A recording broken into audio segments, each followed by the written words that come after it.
പ്രണാമം. ഞാൻ സദ്ഗുരു രമാദേവി അമ്മ. നിങ്ങൾക്കറിയാവുന്ന വ്യക്തിയാണല്ലോ. അമ്മ ഇപ്പോഴേ ഈ ഒരു വീഡിയോ ആയിട്ട് വരുന്നതിന് വളരെ സോദ്ദേശമുണ്ട്.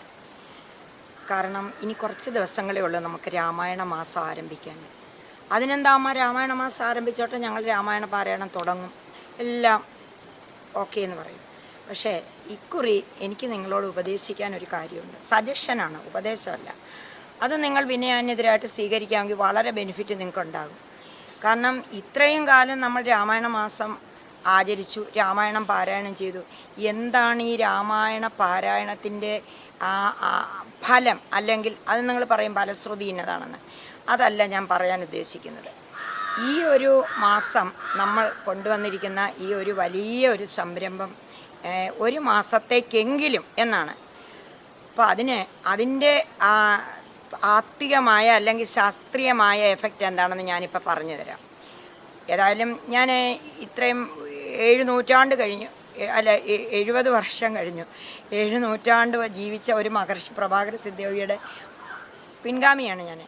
അപ്പോൾ 70 വർഷങ്ങൾ കഴിഞ്ഞല്ലോ. അപ്പോൾ എൻ്റെ അനുഭവത്തിൽ ഞാൻ രാമായണം കൈവിട്ടിട്ടില്ല.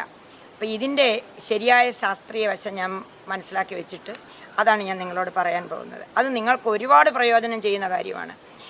നമ്മളിങ്ങനെ ഈ പാരായണവും ഒക്കെ ആയിട്ട് ഇങ്ങനെ ഒരു മാസം കഴിച്ചു കൂട്ടിയിട്ട് യാതൊരു പ്രയോജനവും ഇല്ല. ഇതിൻ്റെ അർത്ഥം അറിഞ്ഞിട്ട്, ഇതിൻ്റെ ഫലം അറിഞ്ഞിട്ട് ആ ഒരു ഗുരുനിർദ്ദേശത്താൽ മുമ്പോട്ട് പോകണം. അതിനാണ് ഞാനിപ്പോൾ ഈ വീഡിയോ ചെയ്യുന്നത്. പറയട്ടെ. അതായത് ഗണപതി ഭഗവാൻ, നമ്മളുടെ എല്ലാ കാര്യങ്ങൾക്കും ആദ്യം ഗണേശനെ സ്തുതിക്കുന്നത്. ഗണപതി ഭഗവാൻ വിഘ്നങ്ങളൊന്നും ഇല്ലാതെ നമുക്ക് ഇത് പറയാനും മഹാസരസ്വതിയുടെ തുണയില്ലെങ്കിൽ നമുക്ക് പറ്റത്തില്ല. എല്ലാത്തിനും ആധാരമായിരിക്കുന്ന ശബ്ദാത്മികയായിരിക്കുന്ന സരസ്വതി മാതാവാണ് സരസ്വതിയുടെ. പിന്നെ ഗുരു പരമ്പര. ഇപ്പം നമ്മളെ സംബന്ധിച്ചിടത്തോളം നമ്മൾ പാരായണം ചെയ്യാൻ പോകുന്നത് അധ്യാത്മരാമായണമാണ്, കിളിപ്പാട്ട്. ആ ഗ്രന്ഥവുമായിട്ട് എനിക്ക് വളരെ ഒരു ആത്മബന്ധമുണ്ട്. അതൊന്ന് ഓർമ്മിപ്പിച്ചിട്ട് എൻ്റെ ഗുരുവായ ശിവപ്രഭാര സിദ്ധിയോഗിയുടെ കാരുണ്യവും പിന്നെ ഈ കിളിപ്പാട്ടിലൂടെയാണ് ഞാൻ രാമായണം മനസ്സിലാക്കിയത്. വാൽമീകി രാമായണം വളരെ കുറച്ചേ ഉള്ളൂ.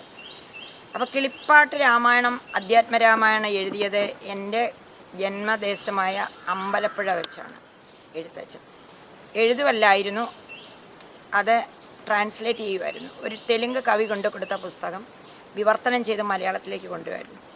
ശരിക്കും ഞാനിതിൻ്റെ ചരിത്രം പരിശോധിച്ചപ്പോൾ പുതുക്കരി എന്ന് പറയുന്ന സ്ഥലത്ത് എൻ്റെ അമ്മയുടെ കുടുംബ വീട്, അവിടെ ഇരുന്നാണ് എഴുത്തച്ഛനിത് വിവർത്തനം ചെയ്തതെന്നാണ്. അമ്പലപ്പുഴ ക്ഷേത്രത്തിൽ നിന്ന് അമ്പലപ്പുഴ രാജാവിൻ്റെ അനുവാദത്തോടുകൂടി. അപ്പോൾ ഇതിൻ്റെയൊക്കെ കാര്യകാരണങ്ങൾ ബന്ധമായിട്ട് നോക്കുമ്പോഴേ ഈ ഗ്രന്ഥവുമായിട്ടും ഈ പ്രസ്ഥാനവുമായിട്ടും എനിക്ക് ഈ കിളിപ്പാട്ട് പ്രസ്ഥാനമായിട്ടൊരു ആത്മബന്ധം എങ്ങനെയോ വരുന്നുണ്ട്. എന്തായാലും ഞാനത് മനസ്സിലാക്കി. ഇപ്പോൾ ഞാൻ അതല്ല പറയാൻ നിങ്ങളോട് പോകുന്ന വിഷയം. കാരണം എല്ലാവരും ദുഃഖിതരാണ്. ഈ ആഷാഢമാസം എന്ന് പറയുന്നതാണ് കർക്കിടക മാസം. മഴയും കാറ്റും കാര്യങ്ങളും ഒക്കെ ആയിട്ട് ആകെ കൂടി മനസ്സ് വ്യാകുലപ്പെടുന്ന ഒരു സമയമാണ്. അപ്പോൾ ഈ വ്യാകുലതയ്ക്കൊരു പരിഹാരം എന്ന് പറയുന്ന സംഭവം അത് കണ്ടുപിടിച്ചേ പറ്റുള്ളൂ. എന്തായാലും ഉത്തരായനം ദക്ഷിണായനം എന്ന് പറഞ്ഞ 2 മാർഗ്ഗങ്ങളാണ് നമുക്ക് 6 മാസം നമ്മുടെ സനാതന ധർമ്മത്തിൽ അല്ലെങ്കിൽ നമ്മുടെ ഋഷിശ്രീമാർ പറഞ്ഞു തന്നിരിക്കുന്നത്. അതിൽ കർക്കിടകം അങ്ങോട്ട് ദക്ഷിണായനമാണ്. ദക്ഷിണായനം പിതൃക്കളുടെ മാസമാണ്. അപ്പോൾ ഈ പിതൃക്കളുടെ മാസത്തിൽ രാമായണം തന്നെ വേണോ എന്ന് ചോദിച്ചാൽ അതിന് ഒരുപാട് കാര്യങ്ങളുണ്ട് അതിൻ്റെ പിന്നിൽ. ഇന്ന് നമ്മളെല്ലാം തീർത്ഥാടനം, ക്ഷേത്രാടനം, നാലമ്പലം, ഇങ്ങനെ ആകെ ഒരു ബഹളത്തിൽ എങ്ങനെയെങ്കിലും ഈ മാസം കഴിച്ചു കൂട്ടും. ഞാനതല്ല പറയാൻ പോകുന്നത്. നിങ്ങൾക്കറിയാമല്ലോ, ചിങ്ങോലി എന്ന് പറയുന്ന സ്ഥാനത്താണ് അമ്മ ഇരിക്കുന്നത്. അവിടെ ശിവപ്രഭാര സിദ്ധയോഗീശ്വരൻ സ്ഥാപിച്ചിരിക്കുന്ന ഒരു ആശ്രമമുണ്ട്. അത് ജൂലൈ 11 40ാമത്തെ വർഷമാണ്. അവിടെ ശരിക്കും ഞാൻ ഭാഗവത ആചാര്യ എന്നുള്ള നിലയ്ക്കും യോഗി എന്നുള്ള നിലയ്ക്കൊക്കെ ഒത്തിരി കാര്യങ്ങൾ അവിടെ നടത്തിയിട്ടുണ്ടെങ്കിലും ഇപ്പോൾ അതിനൊരു പുതിയ ഒരു കാൽവയ്പ് വന്നിട്ടുണ്ട്. അതിനോട് ചേർന്ന് കിടക്കുന്ന ഒരു സ്ഥലം നമ്മൾ വാങ്ങി നികത്തിയിട്ട് പുരാണങ്ങൾ പഠിപ്പിക്കാനും അതിനോടനുബന്ധിച്ചിട്ടുള്ള കാര്യങ്ങളും ചെയ്യാനുമായിട്ട് എല്ലാവർക്കും വേണ്ടിയിട്ട് എഴുതി വച്ചിരിക്കുകയാണ് ഞാൻ. കള്ളം പറയുകയല്ല, കോടതി മുഖാന്തരം ഒരു ഉത്തരവ് നമുക്കത് ഉണ്ടാക്കിയിട്ടുണ്ട്. കാരണം അവിടെ എല്ലാവരും വന്ന് പുരാണങ്ങളൊക്കെ പഠിക്കണം, അവിടെ വന്ന് സ്വസ്ഥമായിട്ട് യോഗ ചെയ്യണം, അവിടെ ഇരുന്ന് ഗുരുവിനെ ധ്യാനിക്കണം. ഇതാണ് അതിൻ്റെ ഉദ്ദേശങ്ങൾ. നല്ല മനോഹരമായ ഒരു സ്ഥലമാണ്, ടൗൺ മധ്യത്തിലാണ്. അവിടെ ഇപ്പോൾ നമ്മൾ സമാരംഭിച്ചിരിക്കുന്ന ഒരു പുതിയ കാര്യം എന്ന് പറഞ്ഞാൽ, പുതിയതല്ല പഴയത് തന്നെ, ശാസ്ത്രീയമായ ഒരു ഔട്ട്ലുക്കോടുകൂടി ഒരു വീക്ഷണത്തോടുകൂടി ആരംഭിച്ചിരിക്കുന്ന 3 വിധമായ ഒരു ചികിത്സാ സമ്പ്രദായമാണ്. ഒന്ന് നമ്മൾ യോഗ തെറാപ്പി, ഒന്ന് നമ്മൾ ഫിസിയോതെറാപ്പി ആയുർവേദത്തിൻ്റെ, ഒന്ന് നമ്മൾ വോയിസ് തെറാപ്പി എന്നാണ്. വളരെ വർഷങ്ങളായിട്ട് അമ്മ ഇത് കണ്ടുപിടിച്ച ഒരു സംഭവമാണ് ഇത് 3ഉം കൂടി. ഇപ്പോൾ ഇത് പറയാൻ കാരണമെന്ന് പറഞ്ഞാൽ ഇത് നമ്മൾ ചികിത്സ ചെയ്യുന്നു, മോഡേൺ മെഡിസിൻ എടുക്കുന്നു, ക്ഷേത്രാടനം ചെയ്യുന്നു, ഇതൊക്കെയായിട്ട് നമ്മുടെ അനുഭവദോഷം മാറുന്നില്ലെന്നാണ് എല്ലാവരും പറയുന്നത്. ഇപ്പോൾ അമ്മയെ കാണാൻ എല്ലാവരും വരുന്നുണ്ട്, ധാരാളമൊക്കെ വരുന്നുണ്ട്. പക്ഷേ എല്ലാവരും ദുഃഖിതരാണ്. ഒരാൾ പോലും ജ്ഞാനമാർഗത്തിൽ ചലിക്കണോ അല്ലെങ്കിൽ എന്തെങ്കിലും ആ രീതി മോക്ഷമാർഗമോ, ഇപ്പം ധർമാർത്ഥ കാമമോക്ഷങ്ങളുടെ മോക്ഷം ചോദിച്ചിട്ട് ആരും വരുന്നില്ല. ആയിക്കോട്ടെ, ഗൃഹസ്ഥ ദുഃഖം എന്ന് പറയുന്ന സംസാര സാഗരം തന്നെയാണ്. അപ്പോൾ അതിനൊരു പരിഹാരം പറഞ്ഞു തരണ്ടേ ഒരു മഹർഷി എന്നുള്ള നിലയ്ക്ക്, അല്ലെങ്കിൽ മഹർഷിയുടെ പാതയിലുള്ള നിലയ്ക്ക്. ഇപ്പം നമ്മളിപ്പോൾ തീരുമാനിച്ചിരിക്കുന്ന രോഗം, ദാരിദ്ര്യം, കലഹം, ഇത് 3ഉമാണ് കലിയുഗത്തിൻ്റെ ലക്ഷണം. ഇത് 3ഉം ഒറ്റയടിക്ക് മാറ്റുന്ന ഒരു പ്രയോഗമാണ് ഞാൻ ഈ പറഞ്ഞിരിക്കുന്നത്. അതിൽ ദൈവ വ്യപാശ്രയ ചികിത്സ എന്നാണ് പറയുന്നത് ഈ പുരാണ പഠനം, പുരാണ പാരായണം, ശ്രവണം, കീർത്തനം ഇത്യാദികൾക്ക്. അപ്പോൾ ദൈവ വ്യപാശ്രയ ചികിത്സ എന്ന് ഞാനല്ല പറഞ്ഞിരിക്കുന്നത്, ആയുർവേദക്കാരാണ്. ആയുർവേദം പഠിക്കുന്നവർക്ക് അതുണ്ട്, പക്ഷെ അവരത് പുറത്തേക്ക് പറയുമോ അവരത് പ്രചരിപ്പിക്കുകയോ ചെയ്യുന്നില്ല. കഷ്ടമെന്നേ പറയാനൊക്കെ ഉള്ളൂ. ഇപ്പോൾ ഈ പുതിയ അക്കാഡമിക് കൾച്ചർ വന്നിട്ട് അവരും മോഡേൺ മെഡിസിനെ കൂട്ടായിരിക്കുകയാണ്. പക്ഷേ അവരാണിത് കൂടുതൽ കൊണ്ടുവരേണ്ട ജനങ്ങളിലേക്ക്. ഒരു രോഗി അവരെ സമീപിച്ചു കഴിഞ്ഞാൽ ആ രോഗകാരണം എന്താണെന്ന് അവർക്കറിയാം. കാരണം ആ രോഗം ശ്ലോകങ്ങളിൽ പറഞ്ഞിട്ടുണ്ട്, ചരക സംഹിതയിലൊക്കെ. പൂർവജന്മാർജിതം പാപം വ്യാധി രൂപേണ വർത്തതേ തൽ ശാന്തിരൗഷധി ജപ തപ ഹോമാദിപി. അതിലൊന്നാണ് ഈ ദൈവ വ്യപാശ്രയ ചികിത്സ എന്ന് പറയുന്നത്. പാപം ഇല്ലാതാക്കാൻ, പാപചിന്ത ഇല്ലാതാക്കാൻ.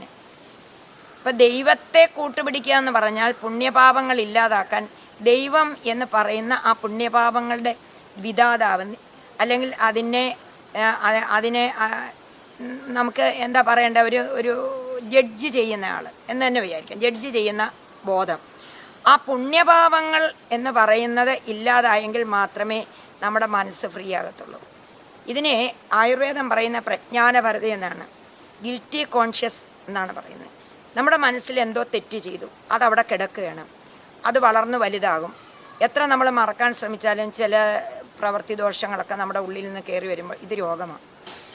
ഈ രോഗം മൂർധന്യത്തിലെത്തിക്കഴിഞ്ഞാൽ ഡിപ്രഷൻ വരുന്നു, ആത്മഹത്യ ഇഷ്ടമാതിരി നടക്കുന്നു. ഒരു പക്ഷേ നിയന്ത്രിക്കാനോ നിർദ്ദേശിക്കാനോ വഴികാട്ടാനോ ഒരു മഹാഗുരു കൂടെ ഉണ്ടെങ്കിൽ ഇത്തരം കാര്യങ്ങൾ നടക്കത്തില്ല. ഇപ്പം നമുക്ക് കാട്ടിലുള്ള വസിഷ്ഠ മഹർഷിയോ അല്ലെങ്കിൽ ഭരദ്വാജ മഹർഷിയോ അത്രി മഹർഷിയോ ഒന്നും കൊണ്ടുവരാൻ പറ്റില്ല, അവരുടെ ഗ്രന്ഥങ്ങളാണ്. വാൽമീകി പറഞ്ഞത് എഴുത്തച്ഛൻ പറഞ്ഞിരിക്കുന്ന അധ്യാത്മരാമായണത്തിലുണ്ട്, അത് നമുക്കൊന്ന് പരിശോധിക്കാം. അപ്പോൾ ദൈവ വ്യപാശ്രയ ചികിത്സ എന്ന് പറഞ്ഞു കഴിഞ്ഞാൽ ജപാദികൾ, തപാദികൾ, അങ്ങനെയുള്ള ദാനം, അന്നദാനം ചെയ്യുന്നു, കുറച്ച് ചെയ്യുന്നുണ്ടില്ല എന്ന് പറയുന്നില്ല. ഇങ്ങനെ തീർത്ഥാടനം, ഇങ്ങനെ ഒരു പാക്കേജാണത്. അപ്പം ഇതിൽ 1-2 കാര്യങ്ങൾ നമ്മൾ ചെയ്യുന്നുണ്ടായിരിക്കും. കാരണം നിങ്ങൾ തീർത്ഥാടനം ചെയ്യുന്നുണ്ടായിരിക്കും, പക്ഷേ ഈ ജപവുമില്ല, തപവുമില്ല, പഠനവുമില്ല. അപ്പോൾ പോയല്ലോ, മൊത്തമായിട്ട് പോയല്ലോ, ഉദ്ദേശിച്ച ഫലം കിട്ടുന്നില്ലല്ലോ, രാജ്യം മുഴുവൻ നമ്മൾ നടന്നിട്ടും. അപ്പോൾ ദൈവം അവിടെ നമ്മളെ സ്വീകരിച്ചിട്ടില്ല. അതിനൊരു പരിഹാരമാണ് നമ്മളിപ്പോൾ ഈ സ്ഥാപിച്ചിരിക്കുന്ന ഈ ഒരു സ്ഥാപനത്തിൻ്റെ ത്രിവിധമായ പന്ഥാവിലുള്ള ചികിത്സാ സമ്പ്രദായത്തിൽ ശബ്ദ ചികിത്സ എന്ന് പറയുന്ന പുരാണങ്ങൾ കേൾപ്പിക്കുക വരുന്ന ആളുകളെ. എത്ര വിഷമമായിട്ട് വന്നോട്ടെ, രാമായണമോ ഭഗവത്ഗീതയോ നിങ്ങളോടൊപ്പം ഇരുന്ന് നിങ്ങളോട് പറഞ്ഞു തന്ന് നിങ്ങളെക്കൊണ്ട് തന്നെ പാരായണം ചെയ്യിപ്പിച്ച് ഒരു ദിവസം കൊണ്ടൊന്നുമല്ല, ഒരു കൃത്യമായിട്ട് ഒരു 7 ദിവസത്തേക്കൊരു നമുക്ക് കർക്കിടകം വന്നോട്ട് ആദ്യമായിട്ട് നമുക്ക് തുടങ്ങുകയാണത്. പിന്നെ കണ്ടിന്യൂ ചെയ്യുകയാണ്. അപ്പോൾ ആയുർവേദത്തിൻ്റെ ദൈവ വ്യപാശ്രയ ചികിത്സയെക്കുറിച്ചാണ് ഞാനിപ്പോൾ പറയുന്നത്. പേര് കേട്ടിട്ട് ഞെട്ടണ്ട. പേര് ഇത് തന്നെ, നമ്മുടെ പുരാണാദികൾ കേൾപ്പിക്കുക, ഭഗവത്ഗീത കേൾപ്പിക്കുക, അതിനോടൊപ്പം തന്നെ ചില നിഷ്ഠാ ജീവിതം ഞാൻ പറയുന്ന കേൾക്കണം. ഇപ്പം നമ്മൾ രാമായണം രാവിലെ തൊട്ട് വൈകിട്ട് വരെ വായിച്ചിട്ട് പരദൂഷണം പറയുക, അസൂയപ്പെടുക, പ്രതികാരം ചെയ്യുക, ഇതുകൊണ്ട് ഒരു പ്രയോജനം രാമായണം വായിക്കുന്നുണ്ട് കിട്ടത്തില്ല. അത് അസന്നിഗ്ധമായിട്ട് ഞാൻ പറയുകയാണ്.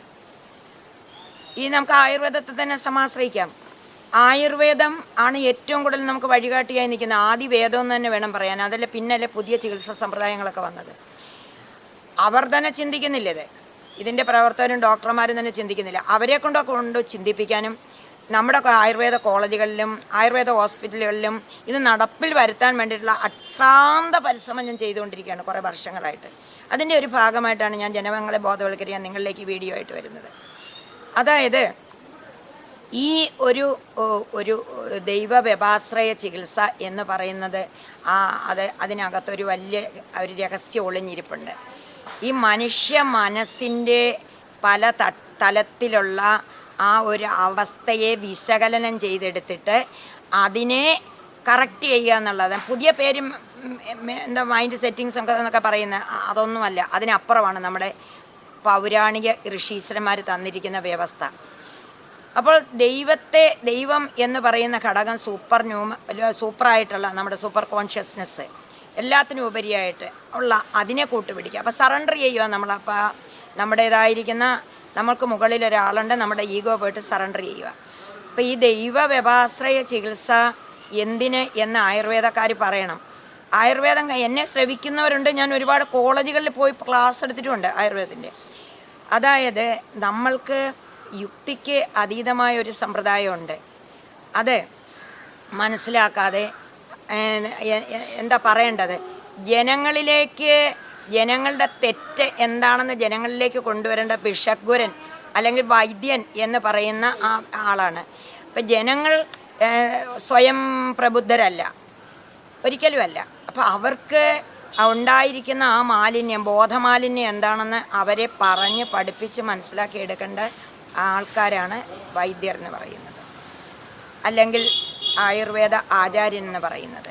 അപ്പോൾ ഇവിടെ നമുക്ക് ശ്രദ്ധേയമായ ഒരു കാര്യം, അവരുടെ തന്നെ ഞാൻ പറയാം, എൻ്റെ ഓർമ്മയിലേക്ക് വരുന്നത്, ആയുർവേദത്തിനകത്ത് അഷ്ടാംഗഹൃദയത്തിനകത്ത് ഒരു ശ്ലോകമുണ്ട്, രാഗാദി ദോഷരഹിതനായിരിക്കുന്ന വൈദ്യൻ ചികിത്സിക്കണമെന്ന്.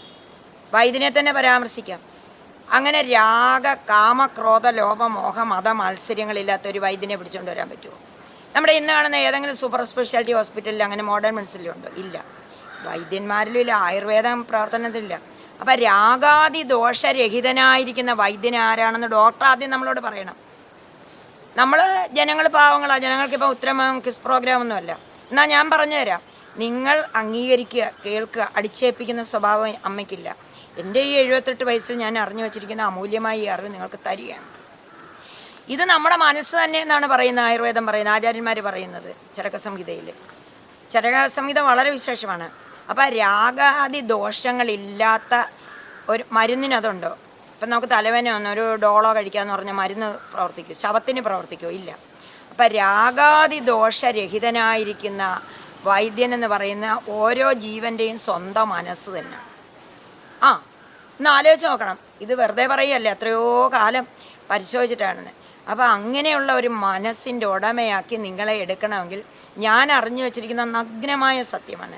നിങ്ങൾ എത്ര കാലം ഞാൻ പറയാം, ഡോക്ടർമാരും ഗവേഷണം നടത്തുന്നവരും ഒക്കെ നോക്കിയോ, ശബ്ദ ചികിത്സ എന്ന് പറയുന്നതാണ് ഞാൻ കണ്ടുപിടിച്ച് വെച്ചിരിക്കുന്നത്. ശബ്ദത്തിൽ നിന്നാണ് എല്ലാം ഉണ്ടായിരിക്കുന്നത്.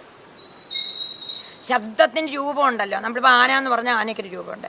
അതുപോലെ ആ രാഗാദി ദോഷരഹിതനായിരിക്കുന്ന വൈദ്യനെ തേടിപ്പോയപ്പോഴാണ് ഇങ്ങനെ നമ്മൾ തന്നെ നന്നാവും